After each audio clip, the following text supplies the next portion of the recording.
But right now, Americans are signing up for these programs despite all the things that have been going on. 2.8% is a tiny fraction of what many had claimed would happen. And I think it speaks to the fact the American people appreciate these ACA plans are already subsidized over 80%. So it's a good deal, even if you don't get the extra 15–20%. It's a great solution to much better health care at a much lower cost. Yeah, please. But do you want Congress to extend these ACA subsidies? Well, I'd like to be able to do it. I'd like to get right into this, and I'd ask Oz this question in particular, but I'd like to see us get right into this. I don't know why we have to extend. This could be done rapidly if the Democrats would come along. We have a problem. The insurance companies own the Democrat Party. They own it. And the Democrats having a hard time. They give a lot of money to the Democrats. Very little money to Republicans, by the way. A lot of money to Democrats. And they're going to have to decide, do they want to do the right thing or do they want to be beholden to the insurance companies? They're making a fortune. I want the money to go to the people. Go ahead, Oz. How would you say that? I agree with the president. We have some ideas out there. Congress is working through some concepts. I just want to emphasize that the ACAs are not imploding based on the data we just received from the federal marketplace. This can go very quickly, actually. Yes, please. Mr. President, can I ask you clarify something for me on the Federal Reserve? How many people are you interviewing for the Fed chairman, and what did you think of Chris Waller? I think he's great. I mean, he's been a man who's been there a long time, somebody that I was very involved with in the sense of his career, and he's a fantastic man. I met him yesterday, again. So how many people are you looking at? We're talking to 3 or 4. I think every one of them would be a good choice, honestly. We'll be making a decision pretty quick. Is Michelle Bowman on that list, too? Are you going to interview her? She's fantastic. She's a fantastic person. Thank you, Mr. President. Some GOP lawmakers have written to you in recent days saying they're concerned this executive order could normalize drug use for youth. How would you respond to them? You're talking about this particular today? Well, I think I'd let one of the doctors respond to it because he can do it a lot better than me. But I can only tell you that when you see polls of 82% of the people want this, when I have friends that are really, really sick and they've gone through, I guess you could say, unfortunately, I don't want to become too involved in it because I don't want it happening. But these are people that really know what's going on. Very smart people. This is one of the most successful people in the country and a very brilliant guy. And when they go through this horrible ordeal of cancer or other things, and they realize that this is something that makes them feel better without all of the side effects of some of the drugs where you're just totally knocked out and out of it. But I'd like to have one of the doctors maybe respond because you people do it better than anybody. I'm happy to respond. Yes. I mean, and my answer is we have had cannabis scheduled for how long? And it hasn't protected neither the adolescents nor the adults. We have 20 million people in the United States with a cannabis use disorder. This is not legalizing it. It's making it easier to do research so that we can use it when it is indicated and optimally. So it's also a big part of this is research. In other words, you'll now have a much larger sample, and you'll be able to see if it's as good as many people say it is. I mean, people say it is beyond good, and you'll be able to find that out now. On housing, you talked in your address last night about housing. Yeah. Are you still considering a national emergency over housing? I'm looking at it. What would that look like? What would that mobilize? You know, there's two thoughts on housing.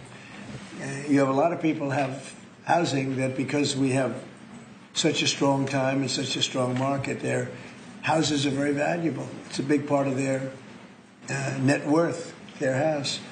I don't want to knock those numbers down because I want them to continue to have a big value for their house. At the same time, I want to make it possible for young people out there and other people to buy housing. In a way, they're at conflict. In other words, you create a lot of housing all of a sudden, and it drives the housing prices down. So I want to take care of the people that have houses that have a value to the house that they never thought possible, that have sort of made them wealthy and happy, and especially in their later years. Got to be careful with that. I want to keep them up, At the same time, I want to make it possible for people to go buy houses. Daniel, please. Mr. President, you announced the Warriors dividend last night in your primetime speech. Very patriotic, very generous. What was the rationale and the thought process? How did you come up with the idea? What made you want to give back to Well, our the troops? 1776 was easy to come up with because we're actually at 1775. You know, the number was 1775, and I said, wow, I think we can afford one more dollar. But they came up to me, it was $1,775. So I said, well, let's add a dollar to it. I think we can find that. And very simple.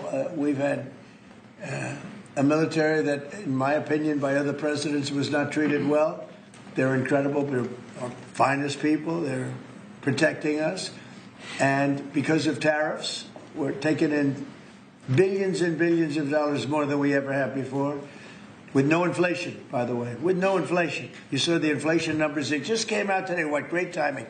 Practically no inflation. And yet we're taking in hundreds of billions of dollars. And this is small potatoes by comparison, but it's a way of taking care of our warriors, our soldiers. And I appreciate that question, Daniel. Yeah, and Caroline That was an Levitt easy one. She just posted on X, your press secretary, that the board members of the Kennedy Center voted unanimously to rename it the Trump Kennedy Center. What is your reaction to that? Well, I was honored by it. The board is a very distinguished board, most distinguished people in the country. And I was surprised by it. I was honored by it. You know, we're saving the building. We saved the building. The building was in such bad shape, both physically, financially, and every other way. And now it's very solid, very strong. We have something going on television, I guess, on the 23rd December. I think it's going to get very big ratings. And the Kennedy Center is really back strongly. It's in very bad shape, very, very bad shape physically. And we were also to get Congress to put up a lot of money and other people to put up a lot of money. We had a lot of donors come in for record-setting numbers. So we saved the Kennedy Center, and I was really, this was brought up by one of the very distinguished board members, and they voted on it. And there's a lot of board members, and they voted unanimously. So I was very honored by it. Thank you. Mr. President, will you be seeking any authorization from Congress for any land attacks on cartels in Venezuela?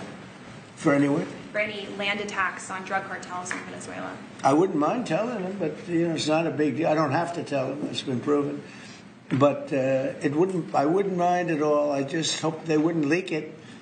You know people leak it. They are politicians, and they leak like a sieve. But I'd have no problem doing that. On that, Mr. President. Yes, please. Mr. President, there's a meeting this weekend on Ukraine in Florida. What are you hoping will come out of that meeting? Well, they're getting close to something, but I hope Ukraine moves quickly. I hope Ukraine moves quickly because Russia's there. And, every time they take too much time, then Russia changes their mind. 27,000 soldiers were killed last month. Think of that. What do you think of that, doctors? 27,000, it's like a half a football stadium, were killed in 1 month. And it's that way. It's anywhere between 20 and 30,000, mostly soldiers, also some people from Kiev and other places. But largely it's the soldiers. They're losing their lives. Nobody's ever seen anything like it. It's the worst since World War II. And, you've heard me say I settled 8 wars, some going on for 35 years, one going on for 37, one going on for 32. And 8 wars, and I thought this would be an easier one. This is because of the animosity, the hatred. It's a little bit more difficult than we thought, but there's a chance we can get this done maybe soon. Sir. Remember that 25 to 30,000 people being killed a month, young people being killed a month. Steve, please. When do you expect to make your announcement about the new Fed chair, sir? Before the end of the year? What do you think? Over the next couple of weeks. I mean, I don't know before the end of the year, but pretty soon. And then the Rocky Mount, North Carolina tomorrow night. Tell us what your message is going to be there, sir. Say what?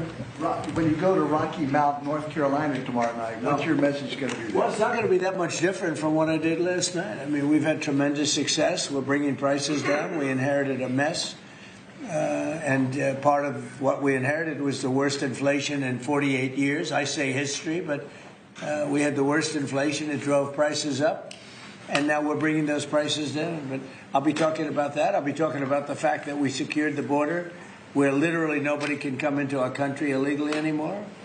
They came in from prisons and mental institutions and drug dealers and, a lot of bad people from all over the world. Venezuela emptied their prisons into our country. We had Tren de Aragua, which supposedly, the doctors don't know this, it's the meanest gang of them all. Okay, doctor?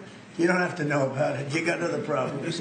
But they let a lot of bad people in here. And so I think I'll be talking about that. I think I'll be talking about the tremendous success we have by sending the National Guard into various cities. D.C. is the ultimate example. People walk to work and they thank me all the time. People in the White House, they just walk to the White House from 10 blocks away. Before I came into office, they couldn't do that. They were getting badly hurt in many cases and beyond hurt, killed. So we were losing people. We were losing, on average, a person a week. Can you believe it? More. And now we haven't lost anybody in a long time. I consider the two people that got so badly hurt, the National Guard, that's a different city. That was terrorism. And probably terrorism, maybe terrorism, because they were unhappy with the tremendous success we've had, because they don't want to see this country be successful. But Washington, D.C. now is a safe, beautiful city where the restaurants are booming, the town is booming. People walk to the restaurants with their wife or their children and have a good time. We were losing all the restaurants. We were losing our life in this. We were just the whole heritage of Washington, D.C. was down the drain, and we brought it back. And now everybody's thrilled to be here. It's the hottest. It's a part of the hottest country anywhere in the world. We've become, in 10 months, the hottest country anywhere in the world. And I say it all the time, we were a dead country 1.5 years ago. Do you expect to meet Prime Minister Netanyahu while you're down in Palm Beach? Yeah, he would like to see me. We haven't set it up formally, but he'd like to see me. We've had great success. Peace in the Middle East, aside from everything else. We now have peace in the Middle East. Yeah, he'll probably come to see me in Florida. The Egyptians as well? Are they coming I'd love to have him. El-Sisi, he's a friend of mine. Yeah, I'd love to have him. Thank you very much, everybody.